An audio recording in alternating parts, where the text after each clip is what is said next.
Une grand-messe qui permet autant de motiver les équipes, surtout mettre en avant les idées les plus novatrices.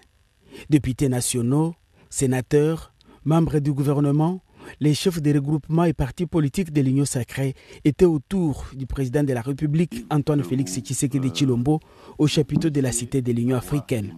Les chefs de l'État ont commencé par faire la restitution du processus de Luanda, dont le président rwandais avait prié par son absence.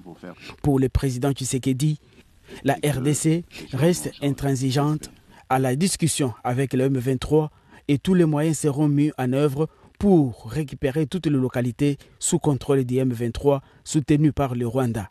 D'où l'appel à l'unisson pour sauver Congo-Kinshasa.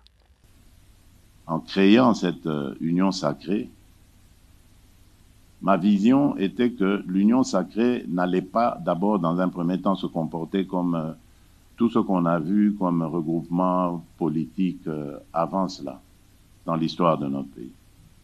Je voulais qu'on se distingue, que nous ayons une attitude différente de ce qu'on a toujours vu ici. Une attitude altruiste, tournée vers l'intérêt d'abord de notre peuple. Moi, j'avais mis toute mon énergie, et vous le savez, à créer cette union sacrée. J'ai pris des risques, vous le savez, parce que nous étions dans une coalition. Et lorsque j'ai vu que cette coalition me tirait vers le bas et ne me permettait pas de servir mon pays comme je l'entendais, j'ai donc lancé un appel à mes compatriotes, appel auquel vous avez tous répondu. Mais moi, je ne lançais pas un appel au partage des privilèges. Je lançais un appel à construire ensemble ce pays. La plus haute autorité politique de l'Union sacrée a demandé à tous de se doter d'une nouvelle mentalité afin de répondre aux attentes du peuple.